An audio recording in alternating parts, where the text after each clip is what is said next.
welcome to Cultural Apologists Debate. Today's debate is between G.K. Chesterton and C.S. Lewis on the subject, Christian apologetics is more effectively conveyed through fiction than through rational argument. This is an AI-generated podcast based directly on the writings of G.K. Chesterton and C.S. Lewis. It is intended as a fun and interesting way to explore some of the main arguments of prominent Christian cultural apologists. As always, AI can make mistakes, so don't rely on this debate as your only source of G.K. Chesterton's and C.S. Lewis's views. We apologize that the only voices available to give life to G.K. Chesterton and C.S. Lewis's ideas have U.S. accents, hopefully. The big tech companies will diversify in marks out of the way. Let's move to today's main event, the debate itself. Each speaker will give an opening statement including their main arguments, followed by rebuttals, after which we will hear closing statements. I invite G.K. Chesterton to speak first, please. My dear Clive, I'm delighted to engage in this most intriguing debate with you. As we ponder the question of whether Christian apologetics is more effectively conveyed through fiction or rational argument, I'd like to propose that fiction offers a unique advantage in presenting the Christian message. In my book, Orthodoxy, I argue that Christianity is not merely a set of abstract propositions, but a living and breathing worldview that encompasses the entirety of human experience. Fiction, with its capacity for storytelling, allows us to convey this rich tapestry of meaning in a way that rational argument alone cannot. Through fiction, we can create a sense of atmosphere, mood, and emotional resonance that draws the reader into the world of our narrative. Consider, if you will, the power of myth and legend in shaping human culture. From Homer's epics to Shakespeare's plays, stories have long been used to convey deeper truths about the human condition. And it is precisely this capacity for storytelling that makes fiction an ideal vehicle for Christian apologetics. But what about rational argument, you may ask? Doesn't it provide a more direct and logical approach to presenting the Christian case? Clive, my friend, logic has its limits. As I wrote in The Thing, reason is itself a matter of faith. It is an act of faith to assert that our thoughts have any relation to reality at all. In other words, even rational argument relies on certain assumptions and presuppositions that are themselves matters of faith. Fiction, on the other hand, allows us to bypass these limitations by presenting the Christian message in a more indirect, yet ultimately more persuasive way. By creating characters, plot lines, and settings that embody Christian values and themes, we can convey the essence of our faith without resorting to dry abstractions or logical proofs. Take, for example, my beloved character Father Brown, the Catholic priest who solves crimes through his intuitive understanding of human nature. Through Father Brown's adventures, I aimed to illustrate the principles of Christian morality in a way that was both entertaining and thought-provoking. And it is precisely this kind of narrative approach that has enabled me to reach audiences who might otherwise be put off by more didactic or polemical presentations of the Christian message. In conclusion, Clive, while rational argument certainly has its place in Christian apologetics, I firmly believe that fiction offers a unique and powerful way of conveying the Christian message. By leveraging the storytelling capacity of fiction, we can create narratives that capture the imagination, stir the emotions, and inspire the heart, all while presenting the timeless truths of our faith in a fresh and compelling light. Thank you, G.K. Chesterton, for that opening statement and arguments. I now invite C.S. Lewis to address the audience for your opening statement and your main arguments. My dear Gilbert, I'm delighted to engage in this most stimulating debate with you. As we explore the question of whether Christian apologetics is more effectively conveyed through fiction or rational argument, I'd like to propose that rational argument remains an indispensable tool in our apologetic endeavors. In my book, Mere Christianity, I argue that the Christian faith rests on a foundation of reason and evidence.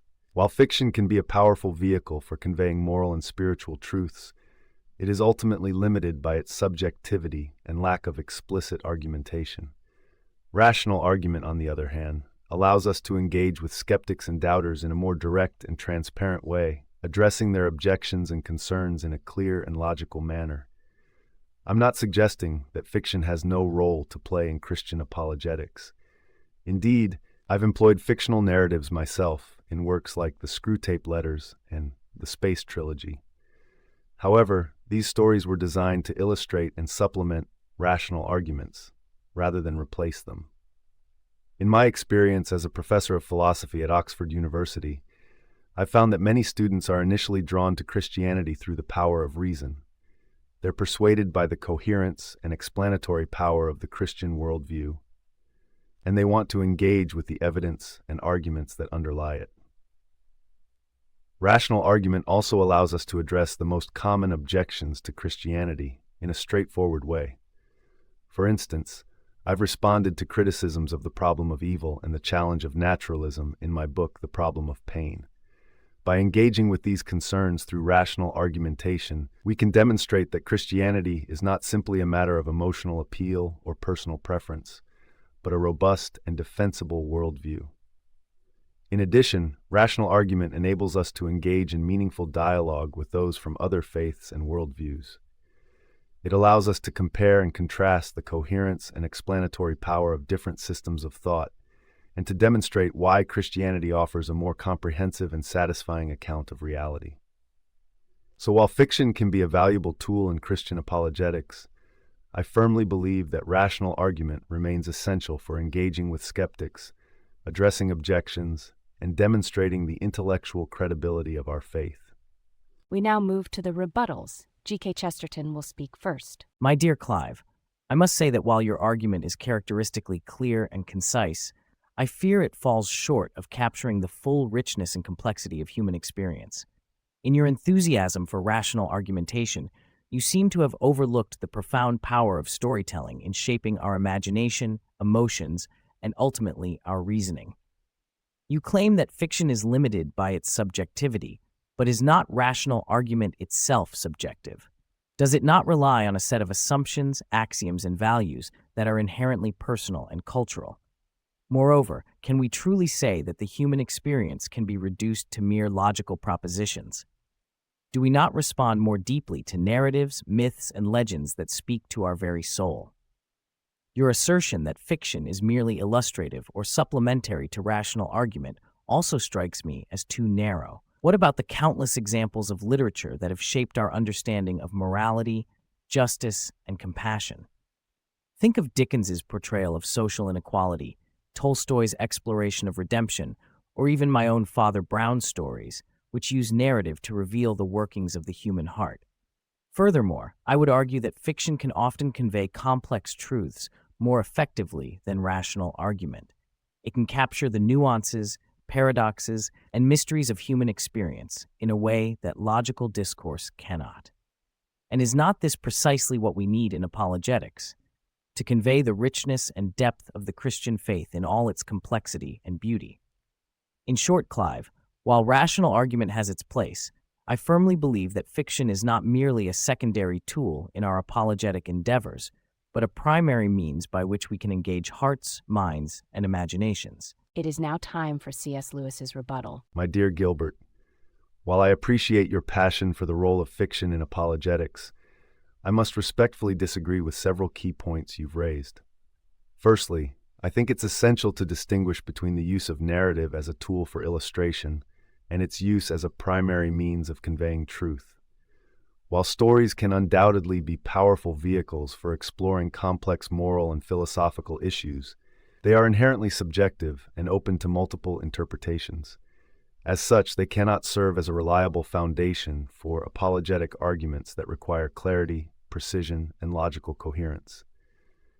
Furthermore, I'm concerned that an over-reliance on fiction in apologetics can lead to a kind of intellectual laziness. By relying too heavily on narrative devices, we may inadvertently avoid the hard work of rigorous philosophical and theological argumentation. This not only undermines the credibility of our apologetic efforts, but also fails to provide a robust defense of the Christian faith.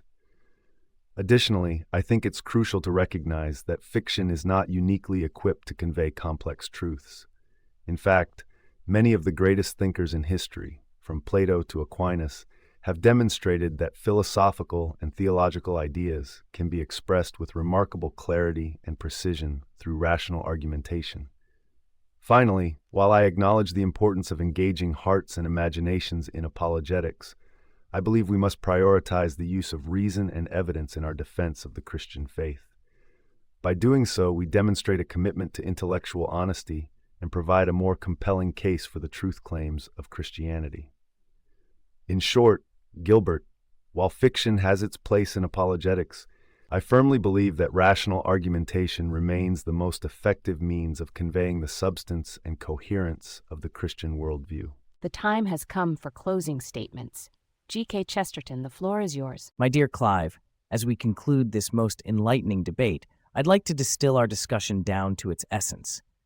The question before us is not whether reason has a role in apologetics, of course it does, but rather which approach is more effective in conveying the Christian faith, rational argumentation or fiction.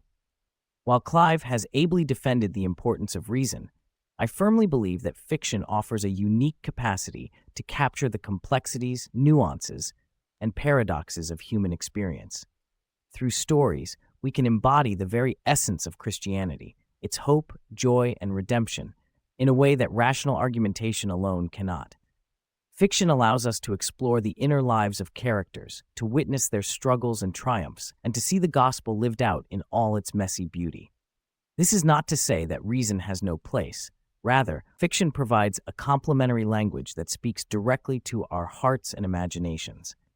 In an age where people are increasingly disenchanted with abstract ideologies, I propose that fiction offers a more compelling and relatable means of conveying the Christian message.